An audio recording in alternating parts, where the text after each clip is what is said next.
Place à notre chronique hebdomadaire en partenariat, vous le savez, avec le Timbuktu Institute. Ce mercredi, c'est son président, le docteur Bakary Samb, qui est avec nous depuis la ville de Mbour. Bonjour Bakary Samb et bienvenue dans l'Hebdo africain.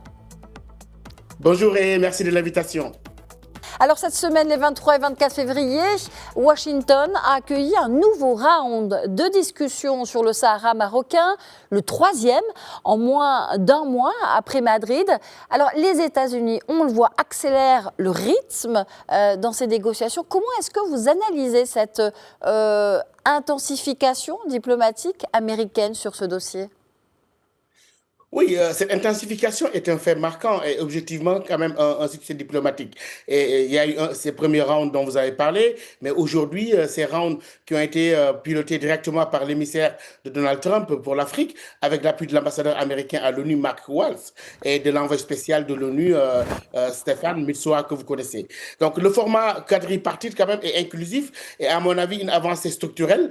Tout le monde est pleinement à table, ce qui était déjà un blocage majeur depuis des années. Et je crois que cela rompt avec la stagnation onusienne classique et s'aligne sur la résolution 2797 du Conseil de sécurité d'octobre 2025. Et je crois que aujourd'hui, Washington semble déterminé à boucler un accord cadre d'ici le printemps de l'été 2026 ou l'été 2026. Hein, et je pense pour entériner une solution avant la session d'octobre du Conseil de sécurité. Je crois que cette accélération reflète la priorité stratégique donnée par l'administration américaine, mais surtout l'aboutissement des efforts personnels de Sa Majesté le roi Mohamed VI.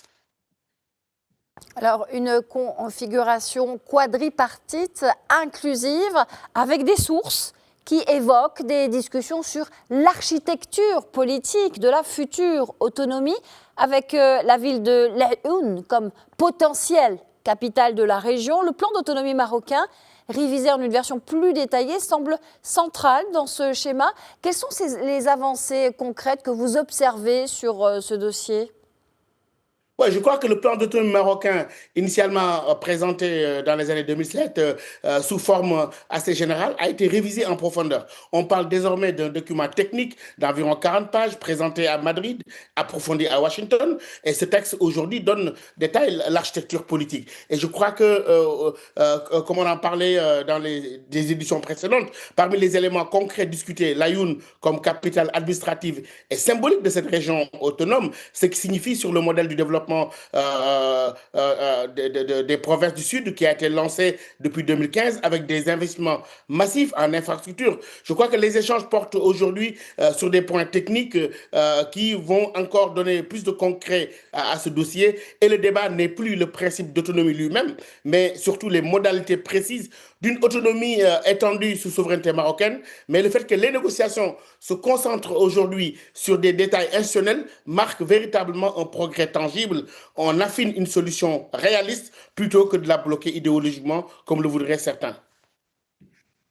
On affine donc les solutions et on le sait, l'administration américaine a renforcé son soutien au plan d'autonomie marocain comme solution la plus crédible dans ce dossier. En tant que spécialiste du Maroc, docteur Bakary Samb, comment vous analysez, vous, ce que vous décrivez d'ailleurs comme l'un des succès diplomatiques les plus marquants pour le Maroc dans cette phase d'ailleurs ? Oui, je vois plusieurs succès diplomatiques interconnectés et marquants pour le Maroc dans cette phase. D'abord, il y a la centralité incontestée du plan d'autonomie révisé. Il est devenu le document de référence.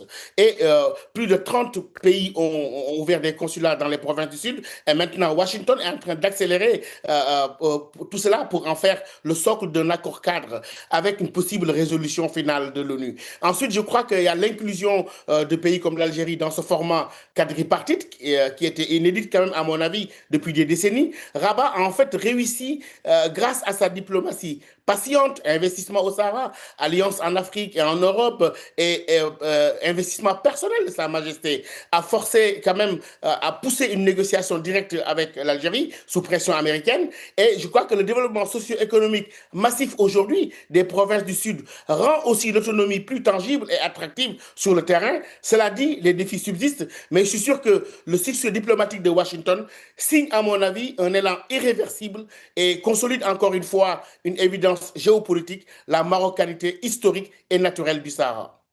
Dr Bakary Samb, président du Timbuktu Institute, merci d'avoir été l'invité de l'Hebdo Africain. Merci beaucoup et à la semaine prochaine. À la semaine prochaine. Voilà, c'est la fin de notre chronique, l'Hebdo Africain.